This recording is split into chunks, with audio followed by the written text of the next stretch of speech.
ಸಾಮಾನ್ಯವಾಗಿ ಬಾವಿ ವಾತಾವರಣ ನೋಡಿ ಹಂಗಾಗಿ ಬೇಗನೆ ಫೋನ್ ಇಟ್ಟಿದ್ದಾರೆ ಮಲ್ಲಿಕಾರ್ಜುನಿಂದ.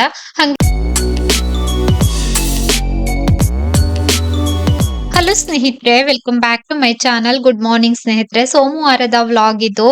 ಬೆಳಿಗ್ಗೆನೆ ನಾನು ಸ್ನಾನ ಮುಗಿಸ್ಕೊಂಡ್ ಬಂದು ಮೊದ್ಲಿಗೆ ಇಡ್ಲಿ ಮತ್ತೆ ಚಟ್ನಿನ ರೆಡಿ ಮಾಡಿ ಇಟ್ಬಿಟ್ಟು ನಂತರ ದೇವ್ರ ಮನೆಗೆ ಹೋಗಿದ್ದೆ ಇವತ್ತು. ಯಾಕೆ ಅಂತಂದ್ರೆ ಕರೆಂಟ್ ಹೇಳೋದಕ್ಕಾಗೋದಿಲ್ಲ, ಕರೆಂಟ್ ಹೋಗ್ಬಿಟ್ರೆ ಮತ್ತೆ ಚಟ್ನಿನ ರುಬ್ಕೊಳ್ಳೋದಕ್ಕಾಗೋದಿಲ್ಲ ಅಂತ ಹೇಳಿ ದೇವ್ರ ಮನೆಯಿಂದ ಬರ್ತಾ ಇಡ್ಲಿ ಎಲ್ಲ ಬೆಂದಿತ್ತು. ಗ್ಯಾಸ್ ಸ್ಟವ್ ಅನ್ನು ಆಫ್ ಮಾಡ್ಬಿಟ್ಟು ಒಂದ್ ಕಡೆ ಹಾಲ್ ಕಾಯಿಸಿ ಟೀ ಮಾಡೋದಕ್ಕೆ ಇಟ್ಟಿದೀನಿ. ಹೊರಗಡೆ ತುಂಬಾ ಜೋರಾಗಿ ಮಳೆ ಬರ್ತಾ ಇದೆ. ಇವತ್ತು ತಿಂಡಿ ಇಡ್ಲಿ ಚಟ್ನಿ. ಈ ಮಳೆಗೆ ಬಿಸಿ ಬಿಸಿ ಇಡ್ಲಿ ಚಟ್ನಿ ತಿನ್ನೋದಕ್ಕೆ ತುಂಬಾ ಚೆನ್ನಾಗಿರ್ತದೆ. ನಮ್ಮ ಮನೆಯಲ್ಲಿ ಸಾಮಾನ್ಯವಾಗಿ ಪ್ರತಿದಿನ ದೋಸೆ ಇಡ್ಲಿ ಇಲ್ಲ ಅಂತಂದ್ರೆ ರೊಟ್ಟಿ ಈ ತರ ಏನಾದ್ರೂ ಇರ್ತದೆ ತಿಂಡಿ. ಕೆಳಗಡೆ ಕುತ್ಕೊಳ್ಳೋದಕ್ಕಾಗೋದಿಲ್ಲ, ಅಷ್ಟು ನೆಲ ಎಲ್ಲ ತಣ್ಣಗಾಗಿದೆ. ಹಂಗಾಗಿ ನಾನು ಹೊರಗಡೆ ಅಲ್ಲಿ ಟೇಬಲ್ ಮೇಲೆ ಇಟ್ಬಿಟ್ಟು ಬಂದೆ. ಈ ಇಡ್ಲಿ ಪಾತ್ರೆದು ಲಿಂಕ್ ಅನ್ನ ನಾನು ಕೊಟ್ಟಿರ್ತೀನಿ, ಇಂಡಸ್ ವ್ಯಾಲಿಯಿಂದ ತಗೊಂಡಿರುವಂತದ್ದು. ಇನ್ನ ಸುಮಾರಷ್ಟು ಪ್ಲೇಟ್ ಇದೆ, ಅದಕ್ಕೆ ನಾನು ಅದ್ ಯಾವ್ದನ್ನು ಕೂಡ ಯೂಸ್ ಮಾಡ್ತಾ ಇಲ್ಲ. ಪ್ಲೇಟ್ ಇಡ್ಲಿ ಎಲ್ಲ ಹಾಕೊಳ್ಬಹುದು, ಸಾರಿ ತಟ್ಟೆ ಇಡ್ಲಿ ಎಲ್ಲ ಹಾಕೊಳ್ಬಹುದು. ತುಂಬಾ ಪ್ಲೇಟ್ಸ್ ಇದೆ, ಯಾವತ್ತಾದ್ರೂ ಒಮ್ಮೆ ತೋರಿಸ್ತೀನಿ ಆಯ್ತಾ. ನಮ್ಮ ಮನೆಯವರಿಗೂ ಕೂಡ ಟೀ ಎಲ್ಲ ಇಟ್ಬಿಟ್ಟು ನಾನು ತಿಂಡಿ ತಿನ್ನೋದಕ್ಕೆ ಕುಂತಿದ್ದೀನಿ. ಬಿಸಿ ಬಿಸಿ ಇಡ್ಲಿ ಚಟ್ನಿ.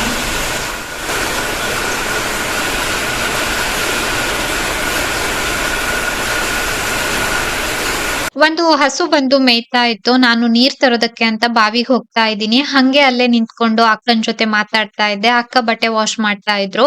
ಹಾಗಾಗಿ ಅಲ್ಲೇ ಸ್ವಲ್ಪ ಹೊತ್ತು ನಿಂತಿದ್ದೆ. ಪಾಪು ಸ್ಕೂಲಿಗೆ ಹೋಗಿದ್ದ. ಸ್ವಲ್ಪ ಹೊತ್ತು ನಿಂತು ಮಾತಾಡ್ಕೊಂಡು, ಮಳೆ ಕೂಡ ಸಣ್ಣದಾಗಿ ಬರ್ತಾ ಇತ್ತು, ತುಂಬಾ ಏನ್ ಜೋರಾಗಿ ಬರ್ತಾ ಇರ್ಲಿಲ್ಲ. ನಾನು ಬಾವಿಗೆ ಹೊರಟೆ ನೀರ್ ತರೋದಕ್ಕೆ. ನಮ್ ಕಡೆ ಎಲ್ಲ ಸಾಮಾನ್ಯವಾಗಿ ಬಾವಿ ನೀರೇ ಕುಡಿಯುವಂತದ್ದು. ಇವಾಗ ಅಂದ್ರೆ ತುಂಬಾ ಜೋರ್ ಮಳೆಗಾಲದಲ್ಲೆಲ್ಲಾನು ನೀರ್ ತುಂಬಾ ಮೇಲ್ಗಡೆ ಬರ್ತದೆ. ಡ್ರಮ್ಮಿಗೆ ನೀರ್ ಹಾಕೊಂಡೆ, ಹಂಗೇನೆ ನಾನು ಮಸಾಲೆ ರುಬ್ಬೋದಕ್ ಹಾಕ್ಬಿಟ್ಟೇನೆ ಕೆಳಗಡೆ ಹೋಗಿದ್ದೆ. ಗ್ರೈಂಡರ್ ಮುಚ್ಚಳ ಮುಚ್ಬಿಟ್ಟು ಹೋಗಿದ್ದೆ. ಇವಾಗ ಬಂದು ಓಪನ್ ಮಾಡಿರುವಂತದ್ದು. ಮಸಾಲೆ ಕೂಡ ರುಬ್ಬಿದ್ದಾಗಿತ್ತು. ಒಂದ್ ಕಡೆ ಅನ್ನಕ್ಕಿಟ್ಟಿದ್ದೆ, ಇನ್ನ ಒಂದ್ ಕಡೆ ನಾನು ಈ ವಟಾಣಿ ಮತ್ತೆ ಆಲೂಗಡ್ಡೆ ಹಾಕ್ಬಿಟ್ಟು ಸಾರ್ ಮಾಡೋಣ ಅಂತ ಈ ವಟಾಣಿ ಆಲೂಗಡ್ಡೆ ಇನ್ನ ಟೊಮೆಟೊ ಈರುಳ್ಳಿ ಎಲ್ಲ ಬೇಯೋದಕ್ ಹಾಕಿದೀನಿ. ಮೊದ್ಲಿಗೆ ವಟಾಣಿನ ಬೇಯಿಸ್ಕೊಂಡೆ. ನಾನು ವಟಾಣಿ ಅಂದಾಗೆಲ್ಲ ವಟಾಣಿ ಅಲ್ಲ, ಅದು ಬಟಾಣಿ ಅಂತೀರಿ. ನಮ್ ಕಡೆ ನಾವು ವಟಾಣಿ ಅಂತಾನೆ ಕರಿಯೋದು. ಕುಕ್ಕರ್ ಅಲ್ಲಿ ಬೇಯಿಸಿಲ್ಲ, ಓಪನ್ ಪಾತ್ರೆಯಲ್ಲೇ ಬೇಯಿಸಿದ್ದೆ. ಆದ್ರೂ ಕೂಡ ಚೆನ್ನಾಗಿ ಬೆಂದಿತ್ತು ವಟಾಣಿ. ಎಲ್ಲ ಬೆಂದ ನಂತರ ರುಬ್ಬಿದಂತಹ ಮಸಾಲೆ ಹಾಕ್ತಾ ಇದೀನಿ. ಈ ವಟಾಣಿ ಆಲೂಗಡ್ಡೆ ಸಾರ್ ಯಾವಾಗ್ಲೂನು ಸ್ವಲ್ಪ ಗಟ್ಟಿಯಾಗಿ ಇರ್ಬೇಕು, ತೀರಾ ತೆಳುವಾಗಿ ಮಾಡಿದ್ರೆ ಚೆನ್ನಾಗಿರೋದಿಲ್ಲ. ಹಂಗಾಗಿ ಸ್ವಲ್ಪ ಗಟ್ಟಿಯಾಗಿ ಮಾಡ್ಕೊಂಡಿದೀನಿ. ಕುದಿತಾ ಕುದಿತಾ ಇದು ಇನ್ನ ಗಟ್ಟಿ ಆಗ್ತದೆ. ಚೆನ್ನಾಗಿ ಕುದ್ ನಂತರ ಒಂದು ಒಗ್ಗರಣೆ ಕೂಡ ಹಾಕೊಳ್ಬೇಕು. ನಾನ್ ಸ್ವಲ್ಪ ಗರಂ ಮಸಾಲ ಎಲ್ಲ ಹಾಕ್ಬಿಟ್ಟು ಸಾರ್ ಮಾಡ್ತೀನಿ. ಲೈಟ್ ಆಗಿ ಹಾಕುವಂತದ್ದು ಗರಂ ಮಸಾಲ, ಈ ಚಕ್ಕೆ ಚಕ್ರ ಮೊಗ್ಗೆಲ್ಲ ಒಂದು ಚಿಕ್ಕ ಚಿಕ್ಕ ಪೀಸ್ ಹಾಕೊಳ್ತೀನಿ ವಟಾಣಿ ಸಾರಿಗೆ ರುಬ್ಬೋದಕ್ಕೇನೆ, ಮಸಾಲೆ ರುಬ್ಬೋದಕ್ಕೇನೆ. ಇನ್ನ ನಮ್ ಕಡೆ ವಾತಾವರಣ ನೋಡಿ ಎಷ್ಟು ಚೆನ್ನಾಗಿದೆ ಅಲ್ವಾ. ಮಳೆಗಾಲದಲ್ಲಿ ಏನೋ ಒಂಥರ ಚಂದ. ಹೊರಗಡೆ ಎಲ್ಲ ಫುಲ್ ಹಸಿರಾಗಿ ಕಾಣಿಸ್ತದೆ. ಸಣ್ಣದಾಗಿ ಮಳೆ ಕೂಡ ಬರ್ತಾ ಇರ್ತದೆ.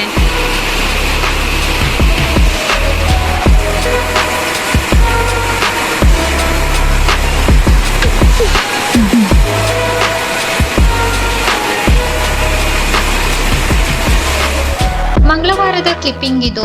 ಬೆಳಿಗ್ಗೆ ಬಟ್ಟೆನ ವಾಶ್ ಮಾಡಿ ಹೊರಗಡೆ ಹಾಕಿದ್ದೆ, ಮಳೆ ಏನಿರ್ಲಿಲ್ಲ. ನೋಡಿದ್ರೆ 12 ಗಂಟೆ ಸುಮಾರು ತುಂಬಾ ಜೋರಾಗಿ ಗಾಳಿ ಬೀಸ್ತಾ ಇತ್ತು. ವಾತಾವರಣ ಎಲ್ಲ ಸ್ವಲ್ಪ ಕತ್ಲಾಗ್ಬಿಟ್ಟಿತ್ತು. ಇನ್ನೇನ್ ಮಳೆ ಬರೋ ತರ ಇತ್ತು. ಹಂಗಾಗಿ ಬಟ್ಟೆ ಎಲ್ಲ ತಗೊಂಡ್ ಬಂದೆ. ಬಟ್ಟೆ ಎಲ್ಲ ತಂದಿದ್ದೇನೆ, ತುಂಬಾ ಜೋರಾಗಿ ಮಳೆ ಕೂಡ ಬಂತು. ಜೋರ್ ಮಳೆ ನಮ್ ಕಡೆ. ಇನ್ ಮುಂದೆ ಹಿಂಗೇನೆ ಅಕ್ಟೋಬರ್ ಬರೋವರೆಗೂ ಒಂದೇ ಸಮನೆ ಮಳೆ ಬರ್ತಾನೆ ಇರ್ತದೆ, ಸ್ಟಾಪೇ ಇರೋದಿಲ್ಲ. ಮಳೆಗಾಲ ಬಂದ್ರೆ ವಾತಾವರಣ ಎಲ್ಲ ತಣ್ಣಗಿರ್ತದೆ. ಏನು ಒಂದು ಟೆನ್ಷನ್ ಅಂದ್ರೆ ಬಟ್ಟೆ ಒಣ ಹಾಕೋದು ಟೆನ್ಷನ್ನು. ತುಂಬಾ ಜನಕ್ಕೆ ನನ್ನ ಥರನೇ ಟೆನ್ಷನ್ ಆಗ್ಬೋದು. ಇವಾಗ ಕಿಚನ್ಗೆ ಹೋಗ್ಬೇಕು, ಮೀನ್ ಫ್ರೈ ಮಾಡಬೇಕು. ಮಂಗಳವಾರ ಆಗೋದ್ರಿಂದ ಇವತ್ತು ನಾನ್ ವೆಜ್. ನಮ್ಮ ಮನೆಯವರು ಮೀನ್ ಫ್ರೈ ಮಾಡಿಲ್ಲ ಅಂತಂದ್ರೆ ತಿನ್ನೋದಿಲ್ಲ. ಸಾರಿಗೆ ಹಾಕಿದ ಮೀನೆಲ್ಲ ತಿನ್ನೋದಿಲ್ಲ. ಅವರಿಗೋಸ್ಕರ ಅಂತಾನೆ ಮೀನ್ ಫ್ರೈ ಮಾಡಬೇಕು. ಒಂದಾದ್ರೂ ಸರಿ, ಎರಡಾದ್ರೂ ಸರಿ ಅವ್ರಿಗೆ ಫ್ರೈ ಮಾಡ್ಕೊಳ್ಬೇಕು. ಇವಾಗ ಒಂದು, ರಾತ್ರಿ ಒಂದು ಅಂತ ಹೇಳ್ತಾರೆ. ಇವಾಗ ಕಿಚನ್ಗೆ ಹೋಗಿ ಮೀನ್ ಫ್ರೈ ಮಾಡಿ ಊಟ ಮಾಡಿ ಸಿಗ್ತೀನಿ ಸ್ನೇಹಿತ. ಆಮೇಲೆ ಜೋರ್ ಮಳೆಯಲ್ಲಿ ಮೀನು ಸಾರು ಮಾಡ್ಕೊಂಡು ತಿನ್ನು ಖುಷಿನೇ ಬೇರೆ ಅಲ್ಲ.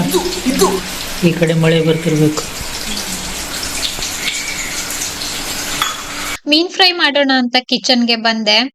ಮೀನ್ ಫ್ರೈ ಮಾಡ್ತಾ ಇದ್ದೀನಿ. ನಮ್ಮ ಮನೆಯಲ್ಲಿ ಸಾಮಾನ್ಯವಾಗಿ ನಾನು ರವಾ ಫ್ರೈ ಮಾಡುವಂತದ್ದು. ಬರೇ ಮಸಾಲೆ ಹಾಕಿ ಫ್ರೈ ಮಾಡಿದ್ರೆ ಅವ್ರಿಗೆ ಇಷ್ಟ ಆಗೋದಿಲ್ಲ. ಹಂಗಾಗಿ ರವಾ ಫ್ರೈ ಮಾಡ್ಕೊಡ್ತೀನಿ. ಉಪ್ಪಿನ ಭರಣಿ ಎಲ್ಲ ವಾಶ್ ಮಾಡಿ ಹಾಕಿದ್ದೆ. ಹಂಗಾಗಿ ಅದನ್ನೆಲ್ಲ ನೀಟಾಗಿ ಒರೆಸ್ಬಿಟ್ಟು ಮತ್ತೆ ಉಪ್ಪನ್ನ ಹಾಕಿ ಅದ್ರದ್ದು ಜಾಗಕ್ಕೆ ಇಡ್ತಾ ಇದ್ದೀನಿ. ಸಕ್ಕರೆ ಡಬ್ಬ ಕೂಡ ವಾಶ್ ಮಾಡಿದ್ದೆ, ಅದನ್ನು ಕೂಡ ಒರೆಸಿ ಸ್ವಲ್ಪ ಈ ಗ್ಯಾಸ್ ಸ್ಟವ್ಗೆ ಹಿಡಿದು ಬಿಸಿ ಮಾಡಿದೆ. ಅಂದ್ರೆ ಇವಾಗ ಮಳೆಗಾಲ ಅಲ್ವಾ, ಎಷ್ಟು ಒರೆಸಿದ್ರುನು ಈ ಪಾತ್ರೆಗಳೆಲ್ಲ ನೀರ್ ತರ ಇರ್ತದೆ. ಸಕ್ಕರೆ ಹಾಕ್ಬೇಕಿತ್ತು, ಹಂಗಾಗಿ ಅದನ್ನು ಕೂಡ ಒರೆಸಿಟ್ಟೆ ನೀಟಾಗಿ. ಈ ಕಡೆ ಫ್ರೈ ಕೂಡ ರೆಡಿ ಆಯ್ತು, ಇನ್ನೇನು ಊಟ ಮಾಡೋದೇನೆ. ಗುಡ್ ಮಾರ್ನಿಂಗ್ ಸ್ನೇಹಿತರೆ. ಇವತ್ತು ಬುಧವಾರ, ಗಂಟೆ ಸುಮಾರು 10:15. ನಾನು ಸ್ವಲ್ಪ ಚಿಕ್ಕ ಪುಟ್ಟ ಎಲ್ಲ ಶಾಪಿಂಗ್ ಹೊರಟಿದ್ದೀನಿ. ಅವತ್ತೇ ಎಲ್ಲ ಕೆಲಸ ಮುಗಿಸ್ಕೊಂಡು ಬರ್ಬೇಕಿತ್ತು, ಆಗ್ಲಿಲ್ಲ. ಇವತ್ತು 2 ವೀಲರ್ ಅಲ್ಲಿ ಹೋಗುವ ಅಂತ. 2 ವೀಲರ್ ಅಲ್ಲಿ ಹೋದ್ರೆ ಅಲ್ಲಲ್ಲಿ ಗಾಡಿನ ಇಟ್ಕೊಂಡು ಹೋಗಿದ್ ಕೆಲಸ ಎಲ್ಲ ಮುಗಿಸ್ಕೊಂಡು ಬರ್ಬೋದು. ಕಾರಲ್ಲಿ ಹೋಗ್ತೀನಿ ಅಂತಂದ್ರೆ ಕಾರ್ ಪಾರ್ಕಿಂಗ್ಗೆ ಅಲ್ಲಲ್ಲಿ ವ್ಯವಸ್ಥೆ ಇರೋದಿಲ್ಲ. ಹಂಗಾಗಿ ಹೋಗಿದ್ ಕೆಲ್ಸಾನು ಆಗೋದಿಲ್ಲ. ಮಳೆ ಬೇರೆ ಕಡಿಮೆ ಇದೆ. ನೋಡೋಣ. ಬೆಳಿಗ್ಗೆದು 1 ರೌಂಡ್ ಕೆಲಸ ಆಯ್ತು, ಮಧ್ಯಾಹ್ನ ಊಟಕ್ಕೆ ರೆಡಿ ಮಾಡೋದಷ್ಟೇನೆ. ತುಂಬಾ ದಿನ ಆಯ್ತು ವಿಡಿಯೋಸ್ ಹಾಕ್ದೇನೆ. ಇವತ್ತು ಬಂದು ಎಡಿಟಿಂಗ್ ಮಾಡಿ ಈ ವ್ಲಾಗ್ ಅನ್ನ ಅಪ್ಲೋಡ್ ಮಾಡ್ಬೇಕು. ಇವಾಗ ಸದ್ಯಕ್ಕೆ ನಮ್ಮ ಪ್ರಯಾಣ ಶಾಪಿಂಗ್ ಕಡೆ. ನೋಡೋಣ ಎಲ್ಲೆಲ್ಲಿ ಹೋಗಿ ಬರ್ತೀನಿ ಅಂತ ವಿಡಿಯೋ ಮಾಡ್ತೀನಿ ಅಲ್ವಾ, ಅಲ್ಲೆಲ್ಲ ಹೇಳ್ತೀನಿ ಯಾಕೆ ಹೋಗಿದ್ದೆ ಅಂತ ಹೇಳಿ. ಲಾಸ್ಟ್ ಟೈಮ್ ನಾನು ಇಡಗುಂಜಿಗೆ ಹೋದಾಗ ಈ ಡ್ರೆಸ್ ಹಾಕಿದ್ದೆ. ತುಂಬಾ ಚೆನ್ನಾಗಿ ನನಗೆ ಕಾಮೆಂಟ್ ಮಾಡಿದ್ರಿ, ಚಂದ ಕಾಣಿಸ್ತಿದೆ ವಿದ್ಯಾ ಅವರೇ ಅಂತ. ಇದನ್ನ ಅವತಾರ ಸಿಲ್ಕ್ಸ್ ಅಲ್ಲಿ ತಗೊಂಡಿದ್ದೆ. ನಾನು ತಗೊಂಡು ಒಂದು 3-4 ತಿಂಗಳೇ ಆಯ್ತು, ಹಾಕೊಂಡಿರ್ಲಿಲ್ಲ ಅಷ್ಟೇನೆ. 300 rupees ಕೊಟ್ಟು ತಗೊಂಡಿದ್ದೆ. ಚೆನ್ನಾಗಿದೆ, ಕಾಟನ್. ಇದ್ರಲ್ಲೇ ಇನ್ನ 1-2 ಕಲರ್ ತಗೊಳ್ಬಹುದಿತ್ತು, ನನ್ಗೆ ಗೊತ್ತಾಗ್ಲಿಲ್ಲ. ಅಂದ್ರೆ ಹೆಂಗ್ ಬರ್ತದೇನೋ, ಅಂದ್ರೆ ಕಲರ್ ಹೋಗ್ತದೇನೋ ಅಂತ ಅನ್ಕೊಂಡು ಒಂದೇ ತಗೊಂಡ್ ಬಂದಿದ್ದೆ. ಒಂದಿನ ಹೋಗ್ಬೇಕು ಅವತಾರ ಸಿಲ್ಕ್ಸ್ಗೆ, ನೋಡೋಣ ಯಾವಾಗ ಅಂತ. ಸದ್ಯಕ್ಕೆ ನನ್ಗೇನ್ ಶಾಪಿಂಗ್ ಇಲ್ಲ ಇವಾಗ. ಸದ್ಯಕ್ಕೆ ಹೋಗಿದ್ ಕೆಲ್ಸ ಮುಗಿಸ್ಕೊಂಡ್ ಬರ್ತೀನಿ. ಮನೆಯಿಂದ ಹೊರಟ್ವಿ. ಇವತ್ತು ಮಳೆ ಇರ್ಲಿಲ್ಲ, ಸ್ವಲ್ಪ ಬೆಳಕಿತ್ತು. ಹಂಗಾಗಿ ಬೇಗನೆ ಹೋಗಿ ಬೇಗನೆ ಬಂದ್ಬಿಡೋಣ ಅಂತ ಹೇಳಿ 2 ವೀಲರ್ ಅಲ್ಲಿ ಹೊರಟ್ವಿ. ಬಂದಿದ್ದೆ ಮೊದ್ಲಿಗೆ ಬರೋಡಾ ಬ್ಯಾಂಕ್ ಹತ್ರ ಬಂದ್ವಿ. ಬರೋಡಾ ಬ್ಯಾಂಕ್ ATM ಗೆ ಹೋಗ್ಬೇಕಿತ್ತು. ಹಂಗೆ ಅಲ್ಲೇ ಪಕ್ಕದಲ್ಲಿ ಜ್ಯುವೆಲ್ರಿ ಅಂಗಡಿ ಇದೆ, ಅಲ್ಲಿ ಹೋಗ್ಬೇಕಿತ್ತು. ಅಲ್ಲಿ ನೋಡಿದ್ರೆ ಶಟ್ರ್ ಇರ್ಲಿಲ್ಲ, ಅಂಗಡಿ ಓಪನ್ ಇಟ್ಟಿದ್ದಾರೆ. ಗ್ಲಾಸ್ ಡೋರ್ ಅಲ್ವಾ, ಲಾಕ್ ಮಾಡಿದ್ದಾರೆ. ಶಟ್ರ್ ಬರ್ತದಲ್ವಾ, ಅದನ್ನಷ್ಟೇ ಎಳ್ದಿರುವಂತದ್ದು. ತುಂಬಾ ಹೊತ್ತು ನಿಂತ್ವಿ, ಬ್ಯಾಂಕ್ ಅಲ್ಲಿ ಇದಾರೆ ಅಂತ ಹೇಳಿ. ಅಲ್ಲಿಂದ ಸೀದಾ ಮಲ್ಲಿಕಾರ್ಜುನ್ ಬಂದ್ವಿ. ಮಲ್ಲಿಕಾರ್ಜುನ್ ಅಲ್ಲಿ ಸ್ವಲ್ಪ ಎಲ್ಲ ಚಿಕ್ಕ ಪುಟ್ಟ ಖರೀದಿ ಇತ್ತು. ಎಲ್ಲಾ ಖರೀದಿ ಮಾಡ್ಕೊಂಡು ಹಂಗೆ ಕೆಳ್ಗಡೆ ಬಂದೆ ನಾನು. ಇನ್ನ ಇಲ್ಲಿ ಲೆಗ್ಗಿನ್ಸ್ ಎಲ್ಲ ಬೇಕಿತ್ತು ನನ್ಗೆ, ಖರೀದಿ ಮಾಡಿದ್ದಾಯ್ತು ಮಲ್ಲಿಕಾರ್ಜುನ್ ಅಲ್ಲಿ. ತುಂಬಾ ಒಳ್ಳೊಳ್ಳೆ ಕಲೆಕ್ಷನ್ ಇತ್ತು. ಈ ಕುರ್ತಾ ಸೆಟ್ ಎಲ್ಲಾನು ನಾನು ಓಪನ್ ಮಾಡ್ಸಿ ಏನ್ ನೋಡಿಲ್ಲ, ನಾನೇನ್ ತಗೊಂಡಿಲ್ಲ ಅಲ್ವಾ, ಹಂಗಾಗಿ. ಅಂದ್ರೆ ಪ್ಯಾಕೆಟ್ ಅಲ್ಲಿ ಅಂದ್ರೆ ತುಂಬಾ ಚಂದ ಕಾಣಿಸ್ತಾ ಇತ್ತು.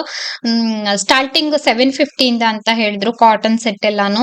ನಾನೇನ್ ತಗೊಳ್ಳೋದಿಲ್ಲ ಅಲ್ವಾ, ಮತ್ತೆ ಏನಕ್ ಸುಮ್ನೆ ನೋಡೋದು ಅಂತ ಹೇಳಿ ನನ್ಗೇನ್ ಬೇಕೋ ಅದನ್ನೆಲ್ಲ ನಾನು ತಗೊಂಡು ಅಲ್ಲಿಂದ ಹೊರಗಡೆ ಬಂದೆ ಮಲ್ಲಿಕಾರ್ಜುನ್ ಇಂದ. ಹಂಗೆ ಇಲ್ಲಿ ಮಲ್ಲಿಕಾರ್ಜುನ್ ಅವರು ಓನರ್ ಇದ್ರು, ಅವ್ರ ಜೊತೆ ಮಾತಾಡ್ಕೊಂಡು ಇನ್ನ ಒಂದು ಫ್ಯಾನ್ಸಿ ಸ್ಟೋರಿಗೆ ಬಂದಿದ್ದೆ. ನನ್ಗೆ ಬಿಂದಿ ಎಲ್ಲ ಬೇಕಿತ್ತು, ಬಿಂದಿ ಎಲ್ಲ ತಗೊಂಡು ಮನೆಗ್ ಬಂದೆ. ಗಂಟೆ 11:10. ಇವಾಗ ತಾನೇ ಮನೆಗ್ ಬಂದೆ. ಇವತ್ತು ತುಂಬಾ ಚಂದ ಬಿಸಿಲಿದೆ, ಬಟ್ಟೆ ಎಲ್ಲ ಒಣಗಿದ್ರೆ ಸಾಕು.